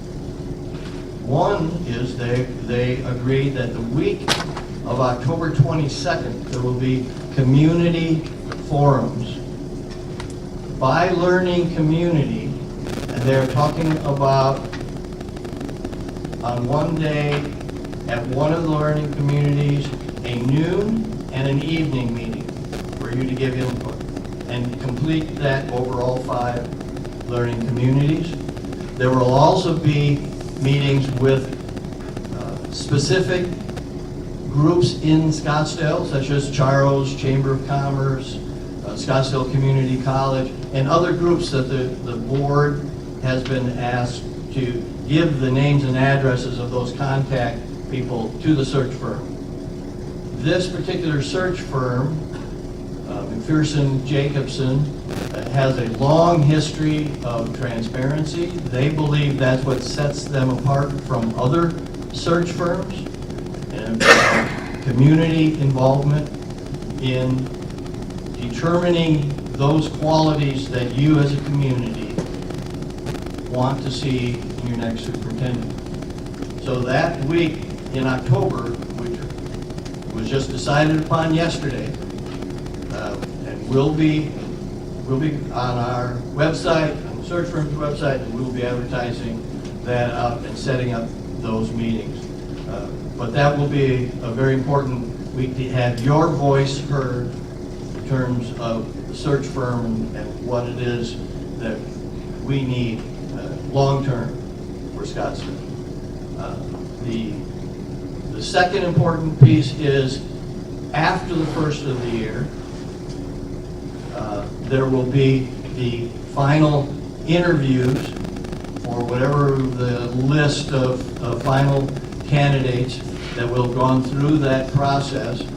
Could be 3 to 5 is kind of, I think, normal. We'll see how that pans out. Our hope is that it's going to be a very tough decision to even get to that number because of the quality of candidates. I will tell you that he stated, the owner of that search firm stated last night, and I know this from my experience, this is a very desirable school district for a superintendent. And part of it is Scottsdale. Part of it is people around the country know that this is a destination for vacations. This is a high-quality community in which to live and work. And I know that there will be high interest from quality people. And so that whole process that will be taking place this fall. Now that Dr. Jacobson said that the board is ahead of the game by going in the fall. Most other districts who will be looking for superintendents will be looking in February, March, April. So to be able to get candidates who are thinking about leaving their present position and seeing an advertisement for Scottsdale early will be a bonus. That we will get a higher quality candidate pool as a result of going in the fall. So we're very optimistic about that. Mrs. Marshall, the general counsel, is the direct contact with the search firm, and I will be assisting her in any way that I can. Some of the consultants that the search firm uses are people that I know that are current or former superintendents, one from Nebraska, one from the state of Arizona, 2 people that I have known and respect a great deal. And I know that, to me, I didn't know much about this particular search firm, but I knew those 2 people that they use, and that brings great credibility as far as I'm concerned, because I know the quality of work that they have done in their school districts as superintendents. So that's one meeting that just transpired that I think is important, and it's important to you to be aware of those dates, and as we publish that timeline to know what's going on, because the future of the district, future of the district leadership at least, will be determined during that search. The second meeting that I had this morning that I think is important for you to know as parents. Watching the news last night, I saw that there was a second high school in the valley that had a social media threat on campus. I emailed the people on our security-based team and set up a meeting for 9 o'clock this morning. And so we've met. Now on that team is Dr. Sackos, whose position prior to being assistant superintendent was executive director of student services and has gone through all of the FEMA training and is one of our contacts in security. Mr. James Dorer, who is our head of security, who is a former Scottsdale police officer, and he has been trained, and our new public information officer, director of communication media, Amy Bolton, who one of her previous jobs was, and I may not get this exactly right, but she was communications officer for the governor's task force on Homeland Security. She worked out of the governor's office. She was the 3rd person to be contacted in any emergency in Arizona in that position. she has had the full, not only the full training, but has been a trainer in emergency situations. So we met this morning to go over our plan to make sure we knew what we were doing and that our plan was still solid. And the three of those people talked, and I just took notes and listened because their knowledge of how to deal with, from preparedness to recovery afterward, through the whole thing when it comes to emergencies, is extremely impressive to me. So we will be letting the principals know when we have an all administrators meeting next week. We'll be reassuring them and making sure that they have the right information. They all have the emergency procedures. We want to make sure that they have reviewed them, that they know who to call first, and that at a school, they are not alone if they have an emergency. Now, I view this as, this is the modern day bomb threat. We all probably grew up with schools getting bomb threats, telephone calls, notes left, whatever. But it's today's world, so it's about social media. So we want to make sure that the principals understand what their role is, who the contacts are, and so that whatever happens, whether it's a threat or whether it's an act of violence, that we keep your kids safe. That's always number one. So I wanted to let you know, I thought that it was important for you to know that we are planning in advance always, so that, God forbid, something horrible happens, we are able to respond in a responsible way that is well thought out, that is researched. We use the FBI standards for the credibility of a threat, but that we keep your kids safe, number one. And a lot of that always, to me, as a former school principal, is having the knowledge and the understanding of what to do, and you take away that indecisiveness that slows everything down and then may put people at risk, which we don't want. So those are two recent meetings I thought had particular relevance to this group. And with that, I'm willing to answer questions. Yes, ma'am. Hi, Dr. Krikard. We're so happy to have you here as a study influence this year. And I'm really happy to have you talk about these security threats. And one of the things that I wanted to mention, and I only, as last year, became a volunteer in the front office at Arcadia High School. And I did speak with Sandy Kravitz last year. I had an opportunity to explain a situation that is very highly concerning to me after becoming a volunteer in the front office. When I go in on my shift and the other volunteers that also come in, we are the first point of contact. We are sitting at the front desk, answering the phones, greeting people. As a volunteer, almost acting as an employee, when people come into our front office. And we have, well, first of all, that's concerning to me that we're the first point of contact as a volunteer. At Arcadia, it seems to me that we're very short-staffed in our front office, and so they are relying on volunteers to pick up that slack. And we love volunteering, but I feel like our role would be more as a backup to the employees that are the front office staff.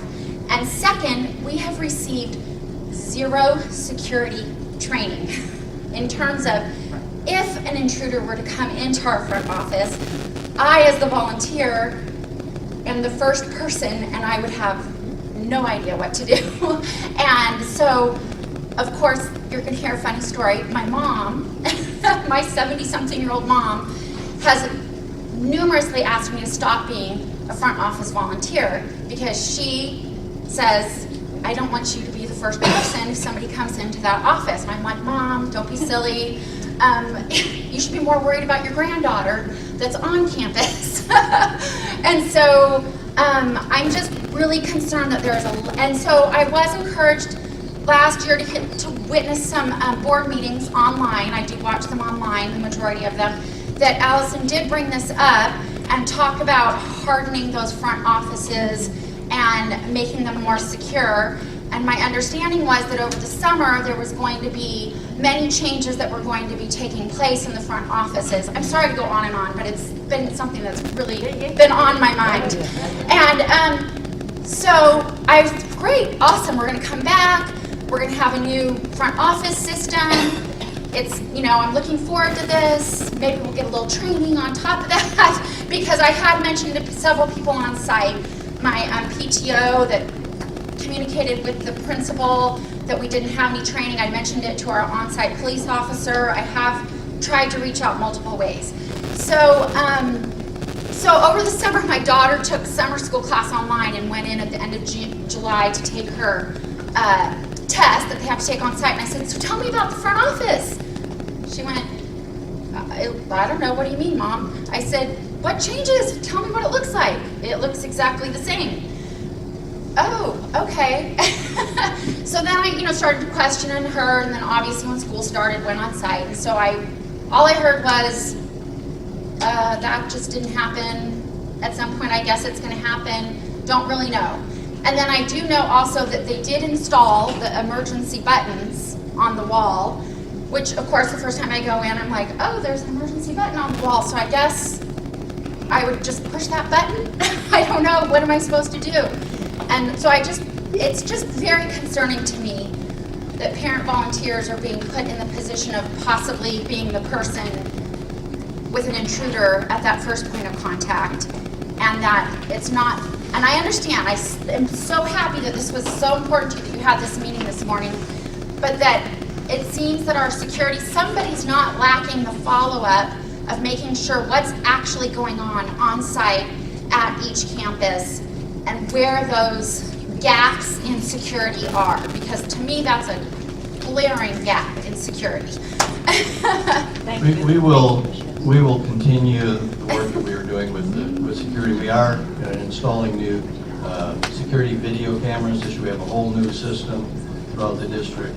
But Dr. Sackos will be talking to the people at Arcadia about procedures and training, and we'll take a look at that. Thank you for bringing that to us. That'd be great. Yes. Thank you for your name. I need it for minutes. Oh, Michelle Woodard, and I'm from Arcadia High School, the SPC rep at Arcadia High School. Thank you. Thank you. Hi, I'm Katarina Pavesi, Navajo rep. I just want to thank SPC for donations. I want to thank everybody who's helped us out. Principal Passoff couldn't be here. And I'm sorry, I'm a terrible public speaker. I'm very nervous right now. I'm working on it. And I just want to thank you guys, and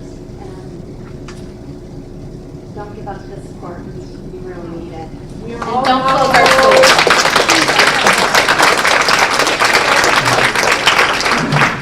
Thank you. Yes, obviously, our heart went out right away to the students and the staff and parents. I'm sorry. There's an open house tomorrow night, 5 p.m. on Oak Street. It's the new Navajo. We have our signs up. We are Navajo. Come and join us. And I have 2 students at Navajo. Great, thank you. Mrs. Pratt. I just wanted to remind people, in case they weren't listening at our meeting last night, that if you can't attend one of the community meetings, to give input to McPherson and Jacobson, they will have a survey online. And we'll provide more details so that you can provide input with regard to the superintendent search. So I know that we'll have several meetings, but sometimes people just can't seem to make one. So we will have an opportunity to provide input through the survey. Right, all of that will be in our notice. Yes, ma'am. Hi, Dr. Creekard. My name is Gina Ann Larson. I'm a retired school nurse from the Scottsdale School District. And I have a daughter that's a junior now at Saguaro and getting bused to EBIT every afternoon. And I have a concern about safety, as she was mentioning about with the front office. When we have half days like we had, the Scottsdale was off for the last 2 Jewish holidays, but EBIT was still in effect, they had to go. And I have a concern about safety when they're on campus with nobody in the office, with 40 kids there waiting for a bus to go to Mesa, and there's nobody at all, an employee of any kind on campus. If something should happen, what happens to our kids? Yeah, I was not, frankly, I was not aware that they were not excused. I thought that they were excused from EBIT for that time. No, it's been Again, 2 days in the last 2 Yeah, weeks. Dr. where- Sackos will look into that. It's too bad Chad just left. Just He's left. assistant superintendent Just at left. EBIT. I know, but I'm concerned why there's nobody at all on campus Absolutely. when the kids are going, when there's 40 kids waiting on a bus or That- something yeah, happens. that- And also, when they come back, if the bus is late and Saguaro closes at 3, they don't even wait for the kids to get back to Mesa. Some of your schools close at 3:30, the front office, but Saguaro closes at 3, so if the bus is late, there's nobody around. Yeah, I believe that's an easy fix. We'll work on that. Thank you. Thank you. So I'm sad that Sandy had to leave. I'm hoping she'll come back. No, she's going to Coronado. I'm Dr. Susan Hughes. I'm a mom. I'm a rural PTO. Educational nonprofit. Thank you for coming. I'm glad you brought up the superintendent search. I received emails and said that were shipped out yesterday, specifically that we will be looking at February or March timeframe. I'm very concerned that it's been moved up. I know that there's been precedents, Allison, I'm reaching out to you for this one. I know there's been precedents in the past with Bonnie Sneed when she was incoming SUSD board member, that she was involved with the superintendent search. I'm hoping that that also be extended to the 2 people that will be on the board starting in January. I think it's critical, especially with the culture that came out of the last year and a half, with the distrust and disruption with the superintendent, that we have people that will be coming in on the board, be very much involved. I was very alarmed to see the time frame come through, that it looks like the people that will be selected to be the new superintendent, that their applications will be submitted by, was it November 27th?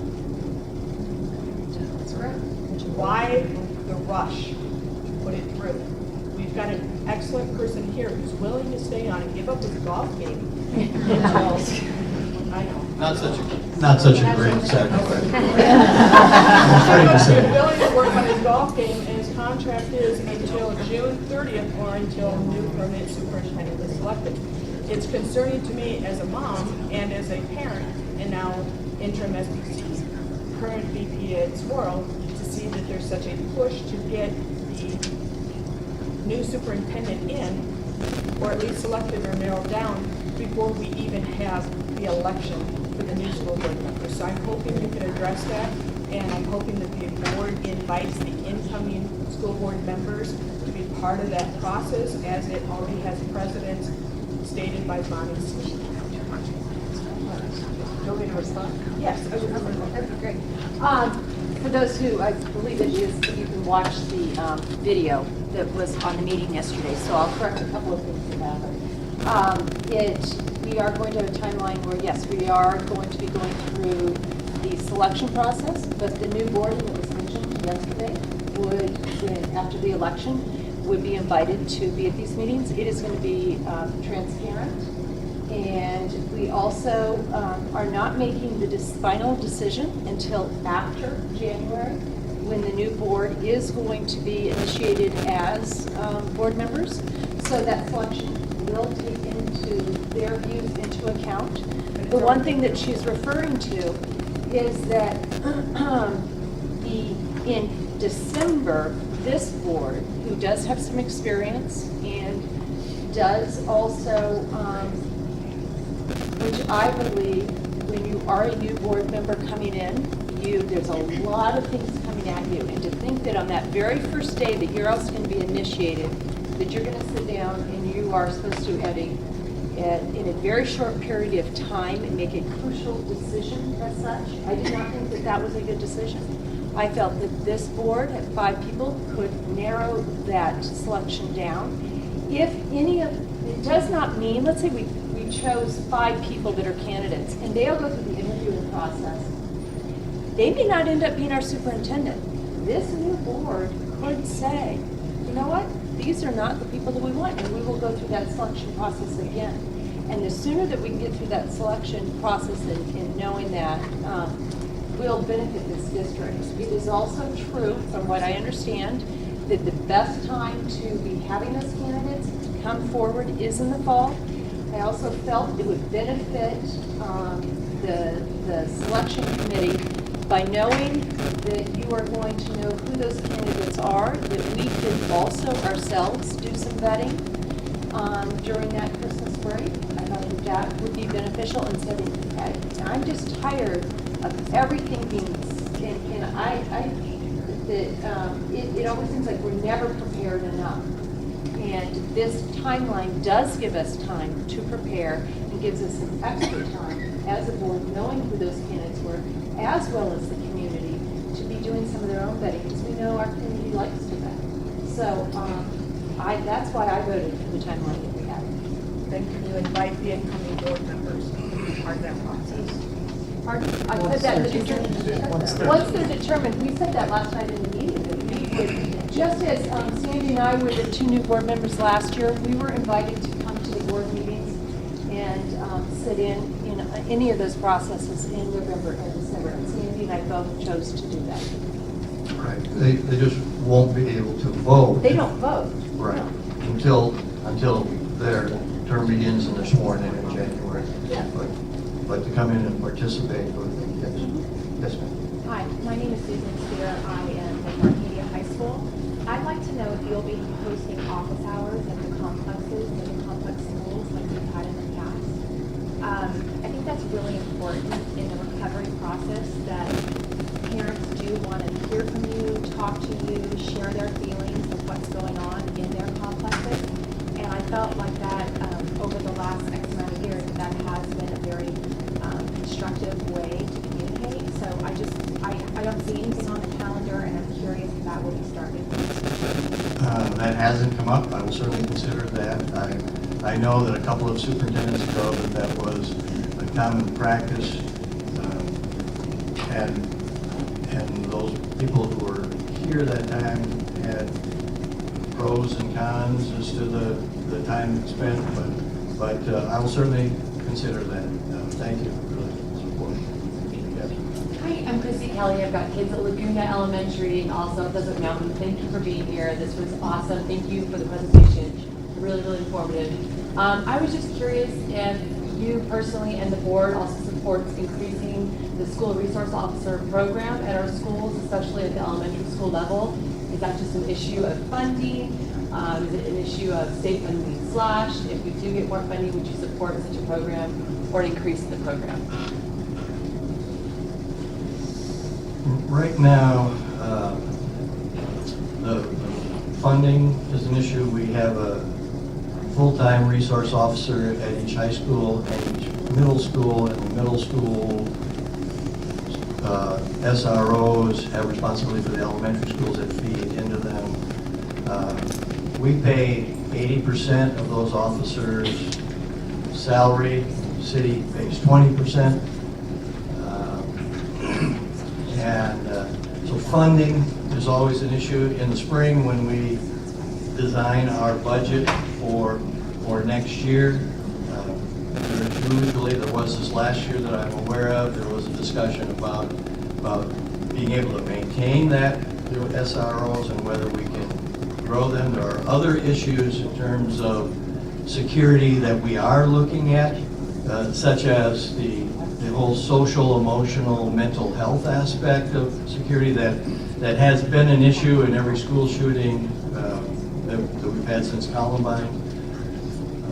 So increasing our ability to prevent issues is a big part of it, as well as having the staff on hand to handle something when it does happen. I mean, that whole picture is something that we look at every spring. We evaluate what had happened in the year before, and then where we can fix things that we were not as happy with as we'd like to be, and so forth. So we will be considering that. And thank you for your input. Yes, in the back. Yes, Kristen believes I represented Chaparral, and I wanted to know what's the forum for parents to get together to discuss the educational philosophy of this potential new superintendent. So we're together to discuss the issues. That will be part of the community forums that take place in the learning community. There will be questions that the search firm will ask that will give you the opportunity to talk about the issues that you feel a new superintendent needs to know about, and then there will be an interview process that will involve community members of the finalists, but it'll be a representative group.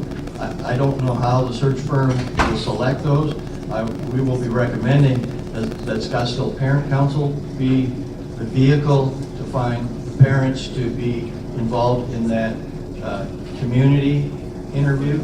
So you're saying there will be, prior to these specific more structured meetings with the search firms, there will be several meetings prior to that time period? Yes, the community forums will give you the opportunity to actually list issues that you want to see the candidates address in the interviews, so that the board, when the board develops their questions for the interviews. And the interviews, by the way, the interviewing process of this search firm is a day-long process. Starting with a quick tour of the district at 8 o'clock in the morning, and then the interview in the evening after dinner with the board itself. But the board will be looking at questions that get to those issues that they and the community want to hear from the candidates. So you'll have the opportunity to give that input. These are the issues that we would like candidates to address in those community forums at the learning communities. Can I add something to that? Because I think it'll help. So besides, there's going to be like 15 meetings that week. So everybody will have an opportunity. Sandy also mentioned you'd have an opportunity to answer those questions through a survey. The search committee is going to be a scribe. It is going to take down everything that was said at the meetings, as well as everything that's on the survey, and we're going to be completely transparent. It will be posted. It's coming to the board and the district on November 8th, so let's say the 9th. It will be posted on the website, so you also will be able to see what everybody else in this district said during those meetings, which we think is very important. And then what you can do, if you want to have even, you would take that in and you say, hey, somebody had a great idea over here. You can then go ahead and email the board and let us know, what are your top 5 if you wanted to. But is there going to be a forum where parents can communicate amongst themselves, separate and apart from the process? Oh, separate and apart Shouldn't from this the group process. organize that? Shouldn't this group organize something like that? This organization, if it so wished, would be that organization that you could ask to do Or your that. site PTO. Or your site PTO. I will mention this too, and I think get the word out, because I know what's going to happen, is that one of the things that this McPherson and Jacobson, through their professional experience, have said is that they would prefer that board members not be at these October 22nd meetings with the community. And I know that as a board member, I try to, if I can, get into my schedule, and I know Sandy does too, to try to get to every one of those board meetings, or those community meetings. But we are being asked not to. I agree with We the get to make that decision. But what he has said is that sometimes he feels that can suppress what a parent or community member might say, because we are there. So just know, for those of you who are going to criticize us for not being there, if we are not there, that's the reason why. Put that word out. So you have a letter from the firm, like an excuse. You didn't post that. Sorry, just a little levity, guys. I'm Wendy Clifford, and for my teaching district, we just finished a national search for a superintendent, and they actually televised them. They put them on some station or they recorded it so all the families could see. It was really helpful for all the community members. So instead of just having to do the scribe, you could have the interviews, you might save time and be way transcript. Wait, it makes me think question. You mentioned addressing mental health issues, that sort of thing, as part of the I have a concern. I understand that one of the board members said that we're about 9 to 1 in terms of, counselor-student ratio, but the ratio is far too high. We're very close to that, so we don't need to split hairs on that part of it.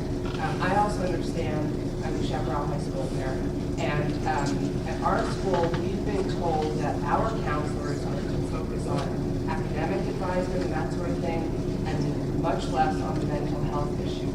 And my concern is that where is it going to happen if we already have too many students per counselor, and if they are not spending time helping students navigate? How is it that we're going to address this issue? Our counselor ratio is 451. It's not a, now.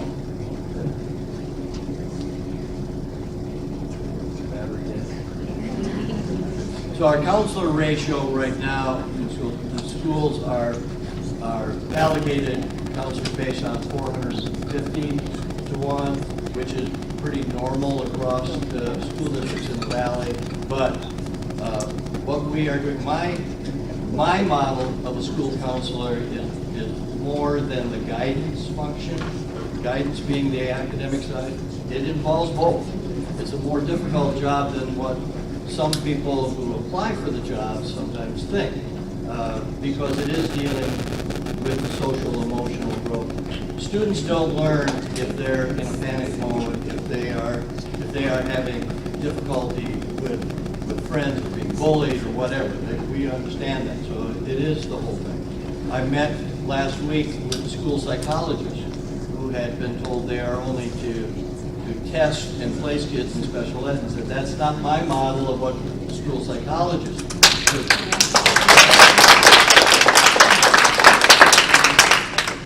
If we have issues with people not testing, then we deal with those people who are not doing what they're supposed to be doing.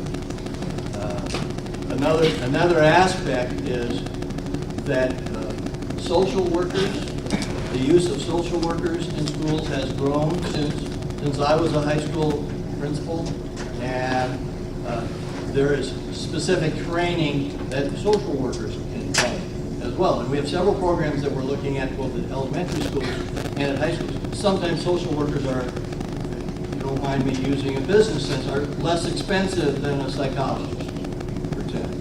So, and have different sets of skills, so together as a team, they come together to develop a program for kids to help kids get through their day sometimes and deal with other issues so that they can learn. Our bottom line is that the students are always learning, but we have to make sure that they are prepared to learn.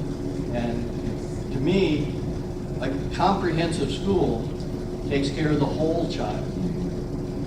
And so that's what I'm about. It's not lost on the kids, all of this hardening of schools and that sort of thing. I know from the professional view, it doesn't make them feel safer. It makes them acutely aware of the threat they're facing. I understand that. Yeah. We're going to wrap things up now.